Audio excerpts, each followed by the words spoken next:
louvor. Bênção máxima estar aqui. Que saudade desse culto, tempo que fiquei fora. Muito especial poder retornar. Queridos, estamos no último culto antes do Natal. Natal, tem muita gente chegando, tem os que já foram. Natal é sempre um tempo de reflexão, é sempre um tempo de unir a família, é sempre um tempo muito especial. Nós estamos na véspera de relembrar o nascimento do nosso Senhor. E quem aqui é mais antigo? Na minha época, quando eu era criança, as mulheres aí não gostam de falar muito antigo, né? Eu não sei quem é dessa época, mas na minha época eu lembro lá em Cascavel, né, nós nos reunimos na casa da avó, toda a família, os tios, as tias, primos, primas, era aquela comilança. Aí sempre tinha um tio que se vestia de Papai Noel. Aí os pais entregavam os brinquedos, ele enchia aquele saco com os nomezinhos. Quem é dessa época aí? Tem muita gente que é dessa época, né? E era muito especial. E aí, a gente foi ficando maiorzinho, daí descobrimos que o Papai Noel não existia, daí a gente tentava descobrir quem era o tio, que era o Papai Noel, né? E aí os mais novinhos acreditavam ainda. E aí a gente tentava descobrir, acho que é o fulano de tal não está aqui. Né? E a gente pegava um detalhezinho, outro, olha o tênis aí, olha o sapato. Mas era um momento de muita festa, muita comunhão. E aí terminava aquele momento do Papai Noel, daí terminava tudo aquela comilança, daí os primos iam para a rua jogar caçador. Quem jogou caçador aí? Mas acho que é só lá do oeste do Paraná. E aí jogar, chamam queimada. Tinha várias coisas e era um momento muito especial.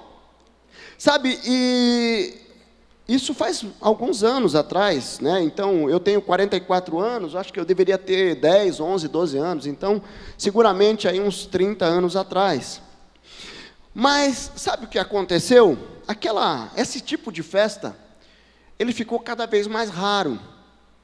O celebrar o Natal ficou cada vez mais raro. Porque o que aconteceu nesse processo? Nós vimos uma sociedade avançando, nós vimos vindo novas gerações, e nós vimos as famílias reduzindo um pouco o número de filhos. Então você pega aqui, possivelmente, quem é mais velho, os pais tinham 7, 8, 10 irmãos, e aí depois foi reduzindo para 4, daí agora 2, 1, né? E as famílias foram reduzindo, e esses momentos, eles foram ficando cada vez mais raros. Mas quando nós entramos nessa época, quando nós chegamos nessa época de Natal, nós precisamos olhar e perceber que, de repente, não é somente essas festas deixaram de existir, porque as famílias foram reduzindo, mas muitas dessas festas, ou da comunhão em família, deixaram de existir, porque existem algumas armadilhas que vieram junto com o avanço da sociedade. Algumas situações que são boas, mas que muitas vezes acabam virando maldição, bênçãos que viram maldição, e isso tem gerado desestrutura na família, isso tem gerado marcas na família, e tem gerado quebras de relacionamentos na família.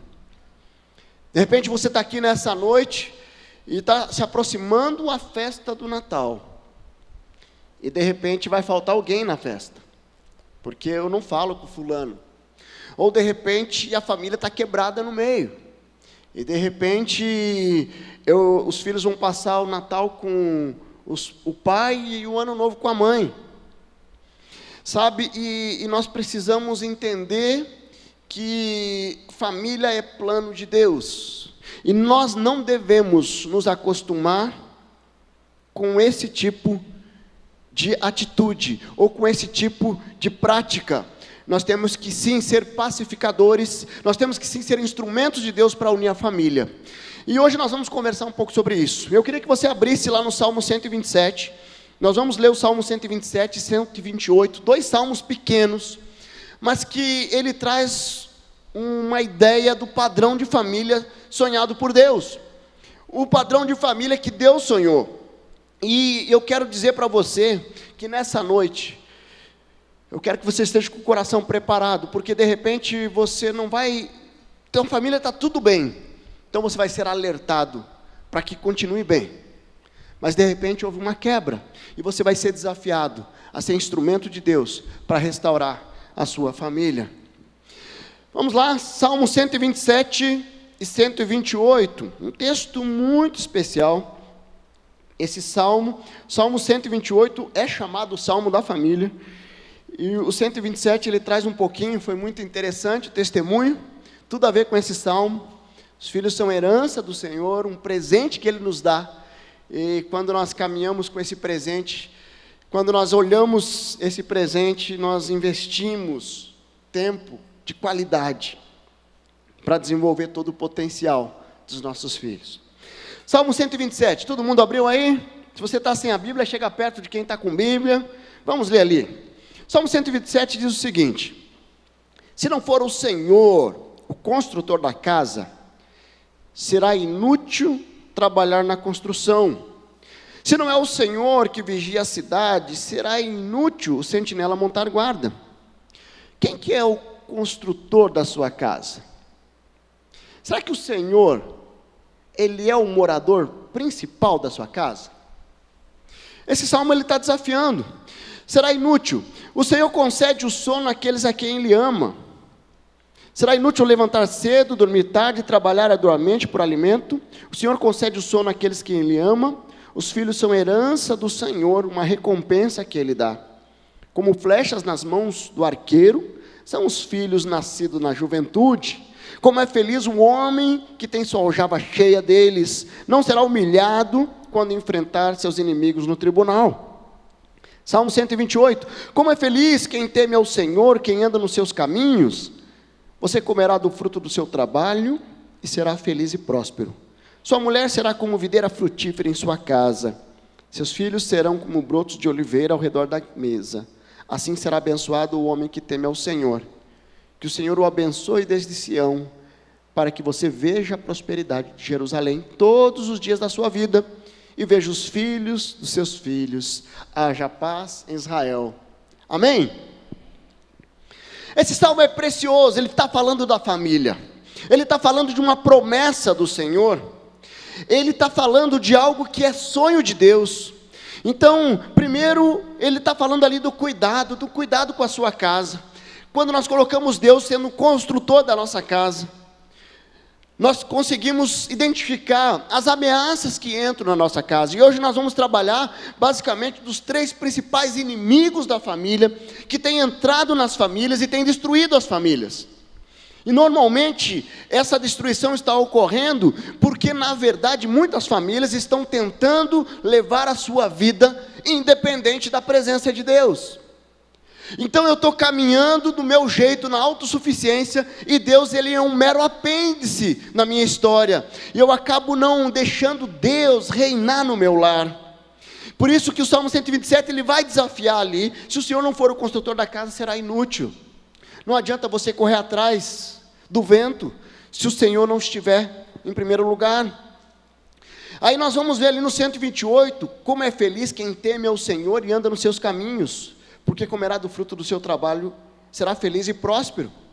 Queridos, nós somos muito limitados, nós precisamos da presença de Deus, mas a presença de Deus na nossa família envolve temor, envolve reconhecer que Deus é um Deus amoroso, mas é um Deus justo, e nós precisamos buscar a justiça dEle.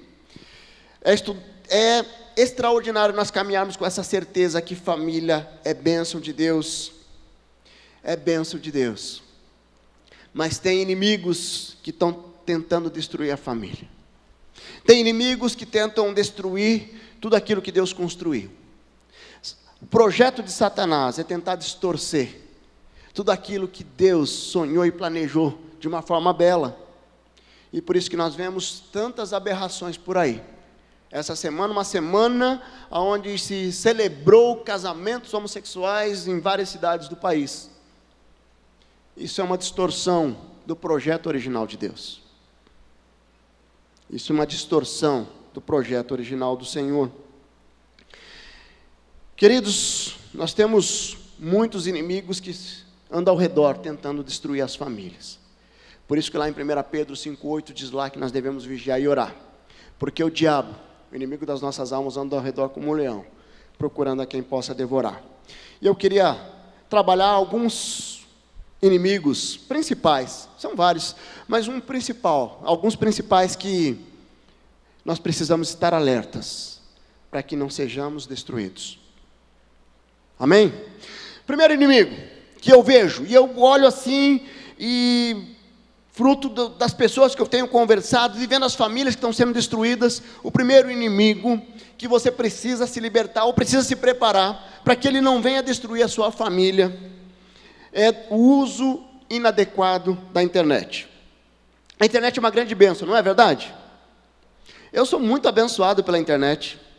Esse tempo que eu fiquei em viagem, todos os dias eu falava com a minha família, vendo eles. Que privilégio, coisa boa. A internet é uma bênção de Deus, e veio realmente para trazer muita facilidade.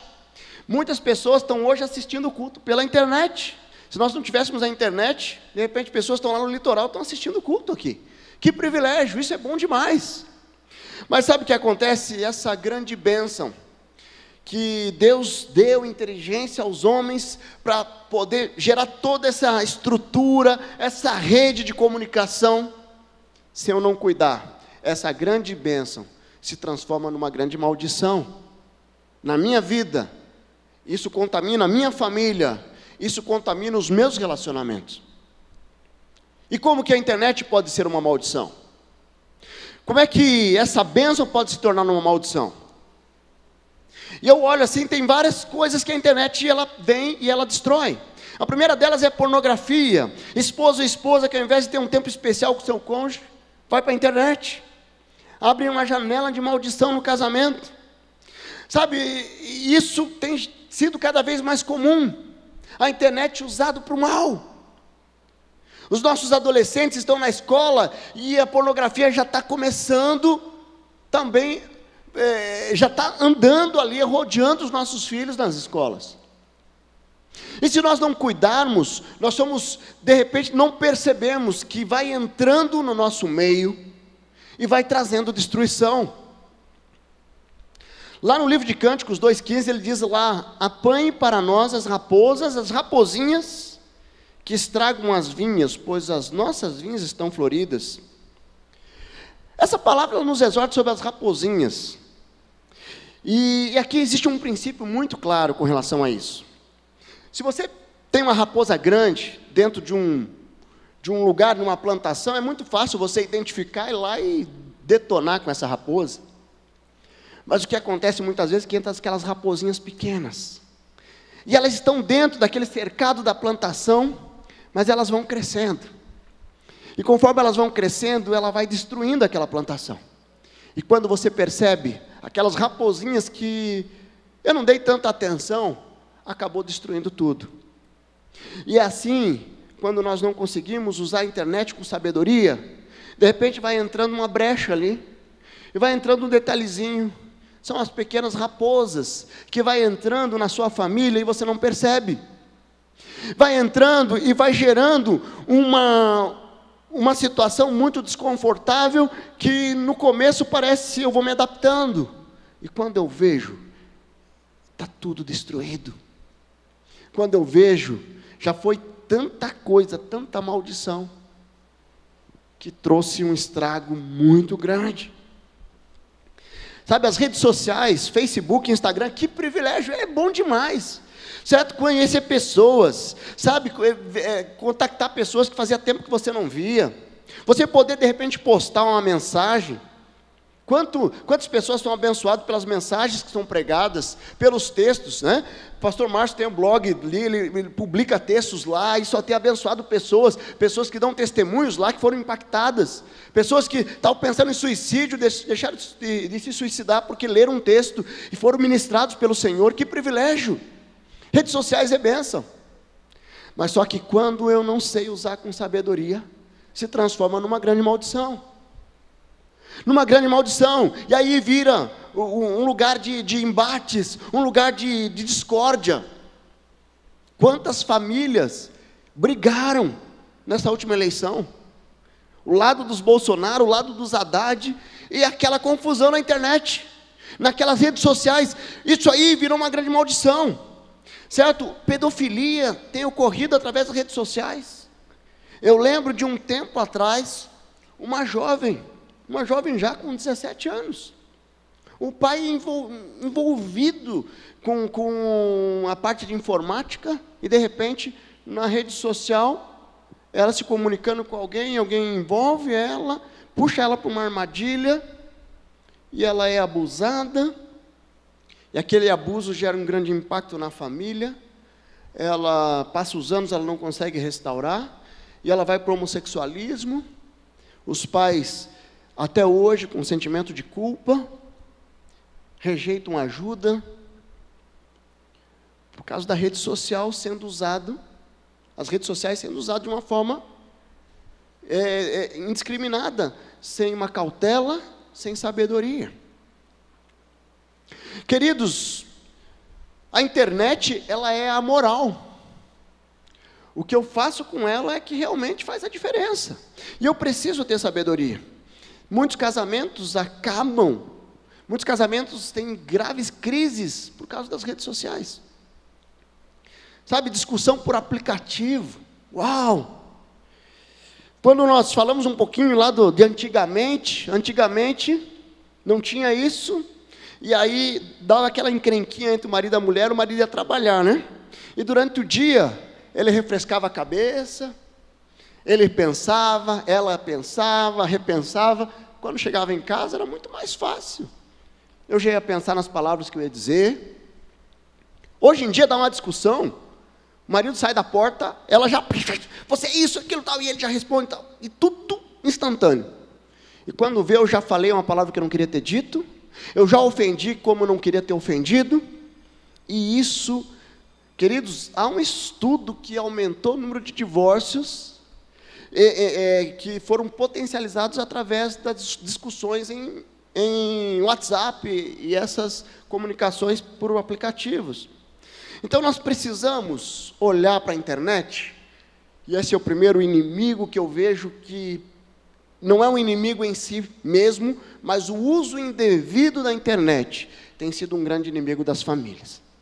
De repente você está aqui nessa noite, e você vai precisar restaurar alguma coisa com alguém, porque essas trocas de mensagens, de repente você é do Bolsonaro ou do Lula, e deu confusão lá, e você vai ter que ir lá restaurar. Você não vai passar o Natal sem restaurar. Ok? Internet, primeiro inimigo que tem destruído as famílias. Eu queria trabalhar um outro. Um outro inimigo que tem trabalhado, mas antes disso, deixa eu ler um texto aqui em Filipenses, muito especial. Ele fala o seguinte, ó, finalmente, irmãos, Filipenses 4:8, tudo que for verdadeiro, tudo que for nobre, tudo que for correto, tudo que for puro, tudo que for amável, tudo que for de boa fama, se houver algo de excelente ou digno de louvor, pense nessas coisas. Então, pensando na internet, esse texto nos ajuda muito. Nós precisamos olhar e pensar tudo aquilo que é bom, tudo aquilo que é especial, tudo aquilo que é precioso. Nós podemos fazer para honrar e glorificar o nome do Senhor. Mas sabe um segundo inimigo, que também tem destruído muitas famílias, que eu olho assim e vejo muita gente caindo nessa armadilha? É a idolatria ao dinheiro e ao trabalho. Dinheiro e trabalho é bênção? É bênção. Dinheiro e trabalho é bênção. Certo? Você ter um trabalho é bênção, você ter dinheiro para poder fazer algo com a sua família é bênção. Certo? E como a internet, o dinheiro também é amoral, né? Mas nós precisamos ter sabedoria. Muitas famílias estão sendo destruídas pela busca desenfreada pelo dinheiro. O excesso de trabalho. Sabe aquelas pessoas que, eu quero mais, eu quero mais, eu quero mais. E eu estou buscando mais, eu estou buscando mais. E o dinheiro vira um motivo de grande briga. Quantas famílias. E de repente eu vejo lá o inventário, onde é uma briga entre os irmãos, que acabou porque o dinheiro, aquele patrimônio, vira um negócio insuportável. Insuportável.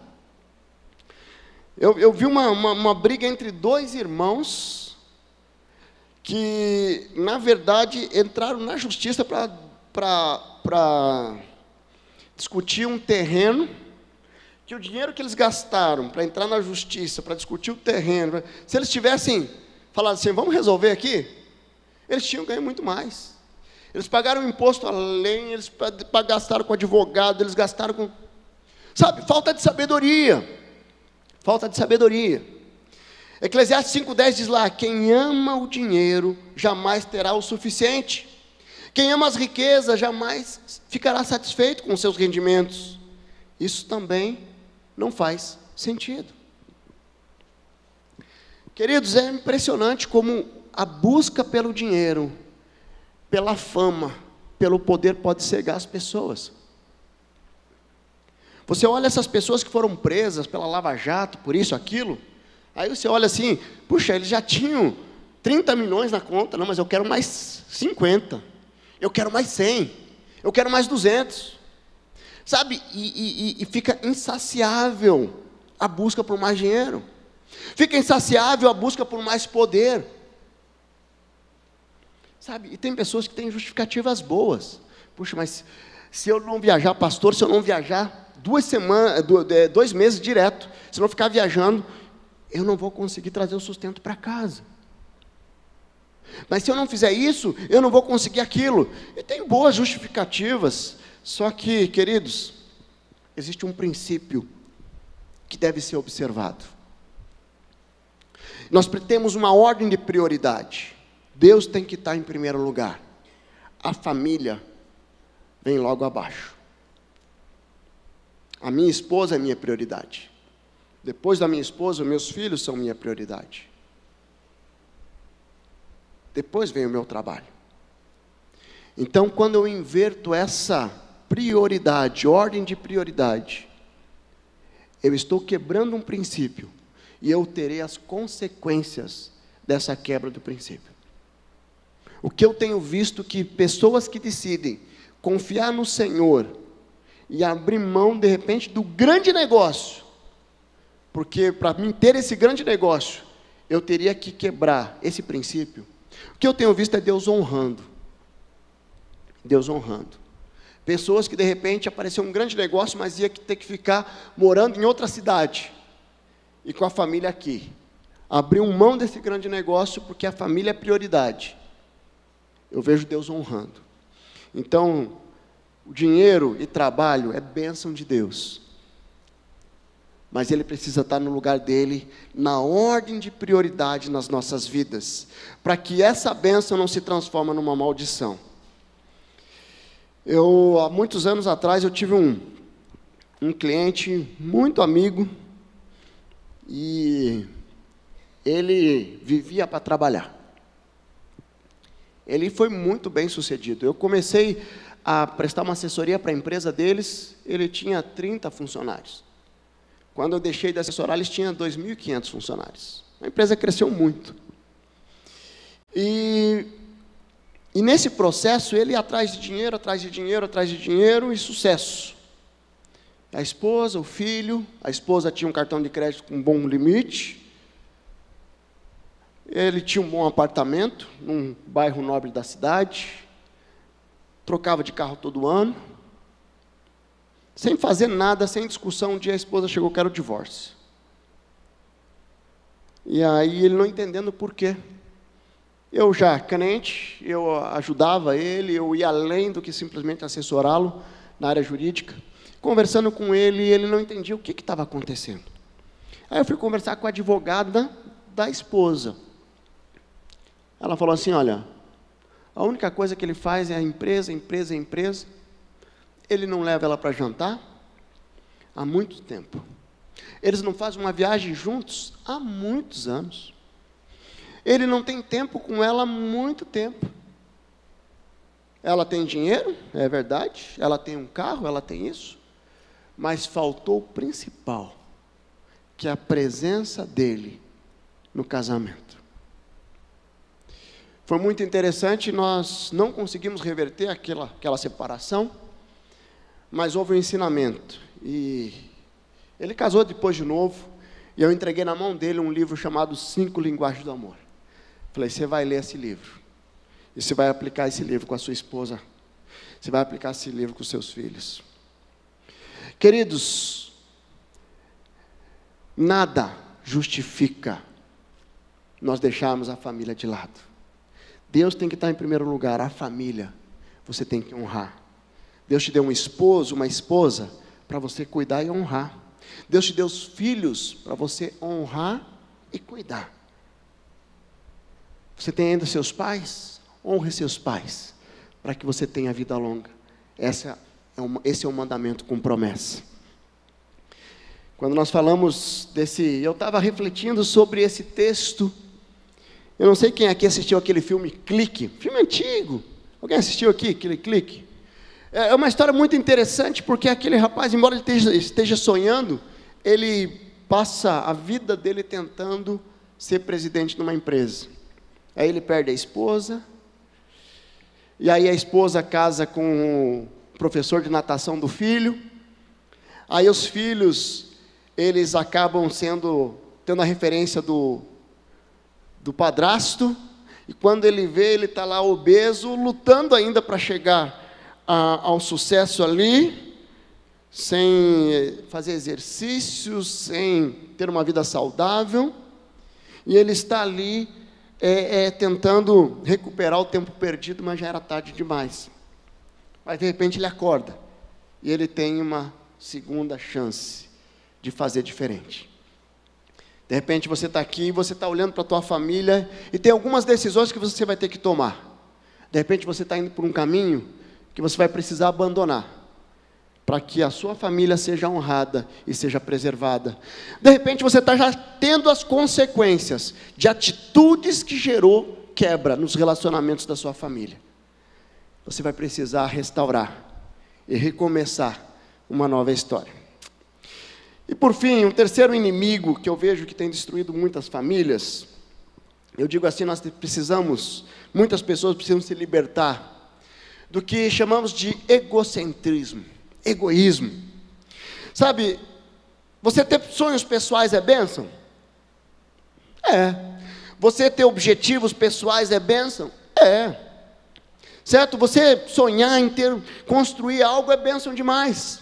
Mas quando você vira uma pessoa egocêntrica, onde todas as coisas têm que convergir somente para você, aí você começa um processo de destruição dos seus relacionamentos. Filipenses 2, 3, 4 diz lá: nada faço por ambição egoísta ou por vaidade, mas humildemente considere os outros superiores a si mesmo.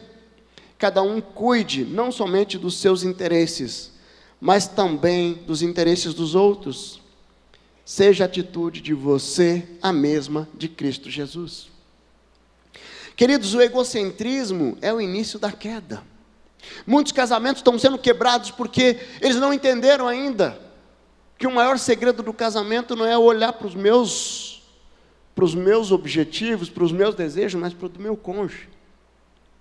Eu sempre procuro falar que eu e minha esposa, nós dificilmente brigamos ou temos uma divergência, mas tem algo que a gente briga muito, e é uma briga incansável, há 15 anos, quem vai fazer o outro mais feliz?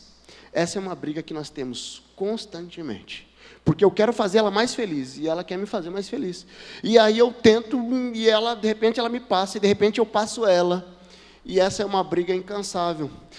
Mas sabe o que acontece quando nós olhamos com essa visão? Quando eu invisto na vida da minha esposa, quem é mais abençoado não é ela, sou eu. Quando você investe na vida dos seus filhos, quem é mais abençoado não são eles, é você. Quando você investe na vida dos seus irmãos, quando você olha para as pessoas e você desenvolve um coração grato e um coração doador de amor. Queridos, quando nós caminhamos com o Senhor Jesus, se nós temos o amor no nosso coração, isso deve transbordar nos nossos relacionamentos. Eu lembro de um casal onde a esposa estava com ele assim, e aí diz que o principal problema ali é que ele queria tudo para ele. Ele não deixava o filho de 5 anos ganhar no videogame, porque ele não queria perder. Já viu gente assim?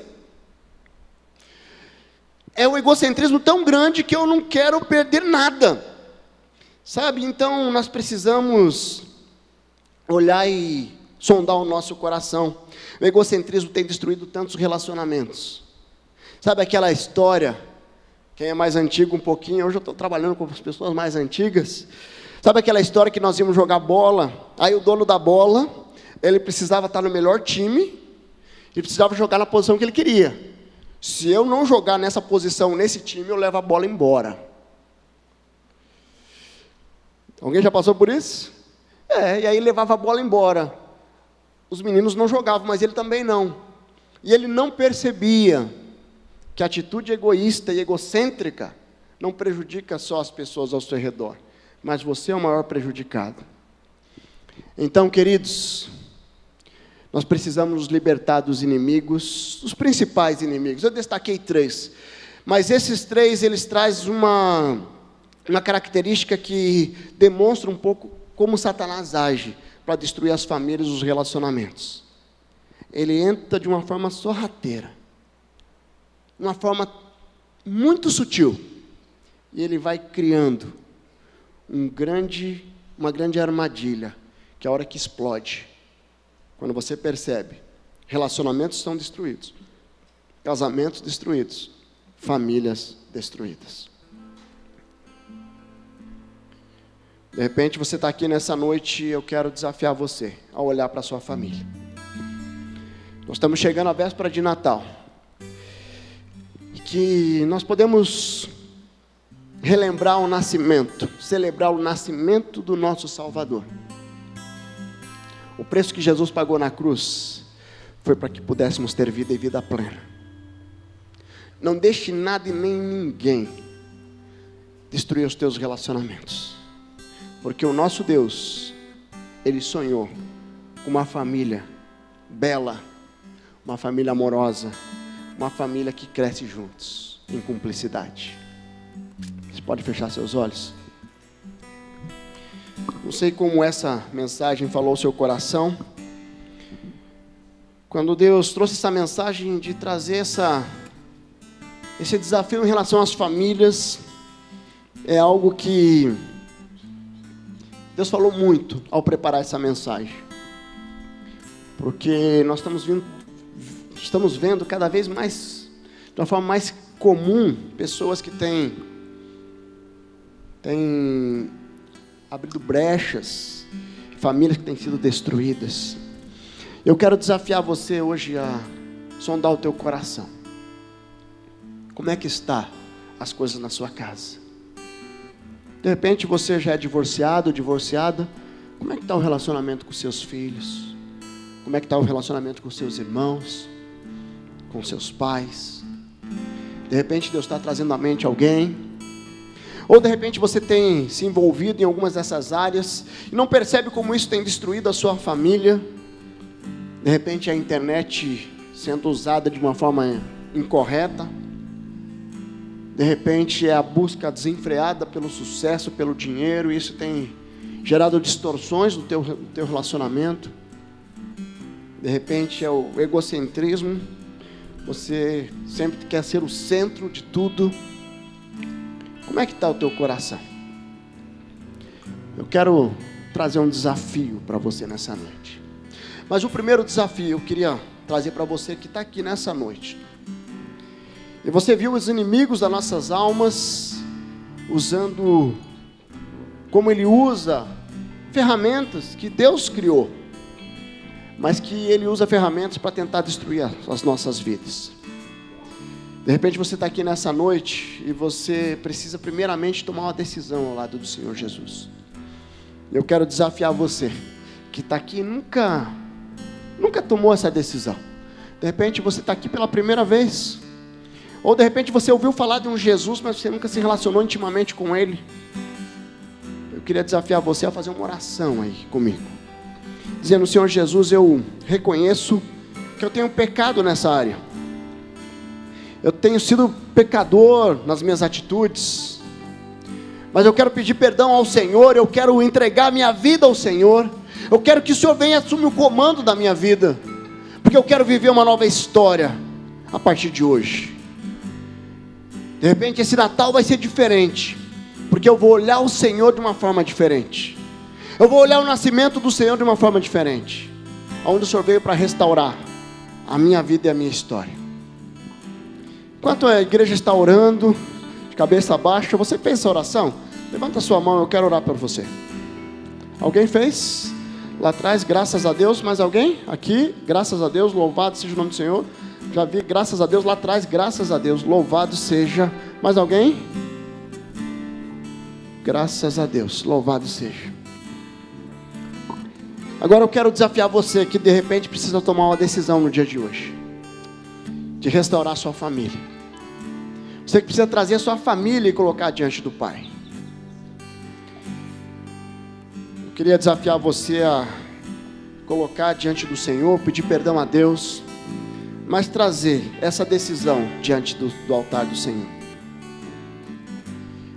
Você vai trazer diante do Pai a sua família, e nós vamos terminar esse culto orando, para que Deus faça um milagre, para que Deus te proteja, e para que você possa estar imune a esses inimigos das famílias. Enquanto nós cantamos esse cântico, pode ficar de pé, sai do seu lugar. Você que tomou essa decisão ao lado do Senhor Jesus, vem aqui, compartilhe, pega um cartãozinho que está à frente, você traz junto com esse cartão. E você que está trazendo a tua família hoje, precisa colocar alguma situação diante do Senhor na sua família, sai do seu lugar, vem aqui à frente, fica de joelhos aqui. Nós vamos terminar esse tempo orando, nós vamos terminar esse tempo colocando a sua família diante do Senhor. Sei que os teus olhos, sempre atentos, permanecem em mim.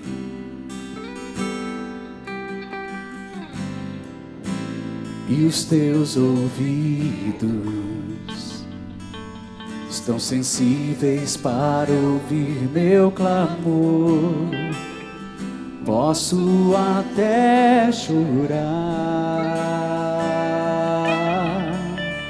mas a alegria vem de manhã.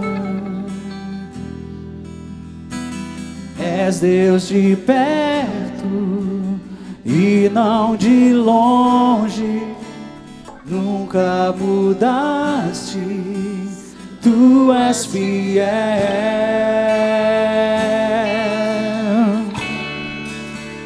Deus de aliança, Deus de promessas, Deus que não é homem pra mentir. Tudo pode passar, tudo pode mudar, mas tua palavra vai se cumprir. Deus está falando ao teu coração. Traga esse momento diante do Senhor, essa família, esse teu irmão, tua irmã, teu marido, tua esposa, teu filho. O que você precisa entregar diante do Senhor nessa noite? Traga, saia do seu lugar, coloque diante do Pai. Nós vamos terminar esse tempo orando, nós vamos cantar mais uma vez. Que Deus possa estar tocando o teu coração, e que você venha e traga diante do Pai o seu clamor. Sei que os teus olhos, sempre atentos, permanecem em mim.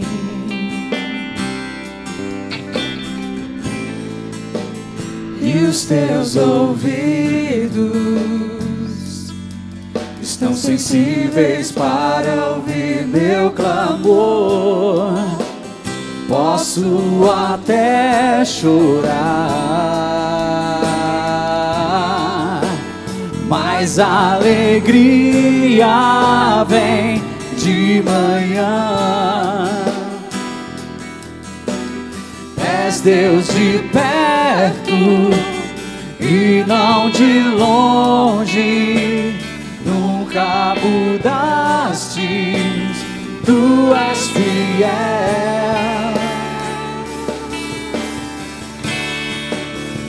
Deus de aliança, Deus de promessas, Deus que não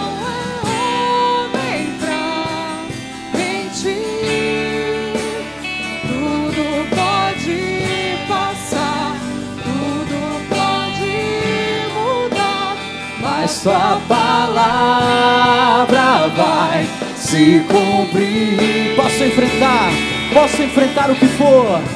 Posso enfrentar o que for. Eu sei quem luta por mim. Seus planos não podem ser frustrados. Minha esperança está nas mãos do grande eu sou. Meus olhos vão ver o impossível acontecer.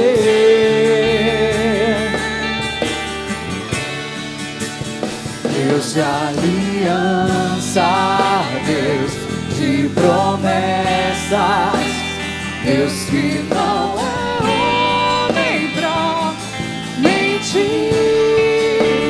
Tudo pode passar, tudo pode mudar, mas sua palavra vai se cumprir. Feche os seus olhos. Se você está aí com a sua família, dê a mão para a sua família, se unam aí.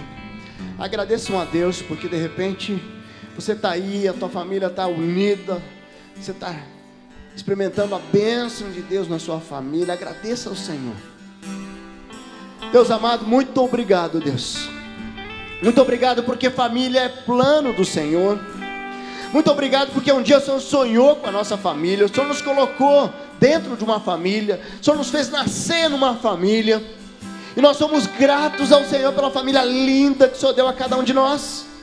Eu quero colocar diante do Senhor esses meus irmãos que estão aqui à frente, irmãos e irmãs, que estão trazendo áreas, pessoas que precisam ser alcançadas com a restauração de relacionamentos. Deus abençoa, Senhor.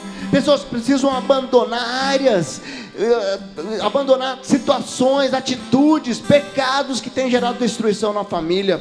Deus, dá ousadia para repreender, dá ousadia para deixar para trás, dá ousadia para mudança de atitude, que possamos ter irmãos e irmãs aqui, discípulos do Senhor, que vivam em santidade, que olham para a família, colocam a família no lugar correto, dentro das prioridades da nossa vida. Deus, nos ajude a honrar os nossos cônjuges, os nossos filhos, os nossos pais, nossos irmãos. Nós queremos sim, ó Pai, ser uma família que agrade o coração do Senhor. Deus, abençoa, Deus, todas as pessoas que foram colocadas diante do Senhor nessa noite. Deus, nós louvamos ao Senhor por essas vidas e pedimos um mover sobrenatural do Senhor. Deus, nós louvamos ao Senhor pelas pessoas que tomaram uma decisão nessa noite, de entregar realmente o comando da sua vida ao Senhor, que eles possam ter confirmado no seu coração essa decisão, e que uma mudança completa aconteça a partir de hoje, porque o Senhor é um Deus que transforma as nossas vidas. Nós louvamos ao Senhor, porque estamos na véspera de comemorar o Natal, comemorar o nascimento do nosso Salvador. Obrigado, Pai, porque o Senhor se autolimitou, veio, viveu entre nós, morreu e ressuscitou, para que nós pudéssemos ter vida e vida plena, para que nós pudéssemos ter a vida eterna. Louvado seja o Senhor. Nós louvamos ao Senhor por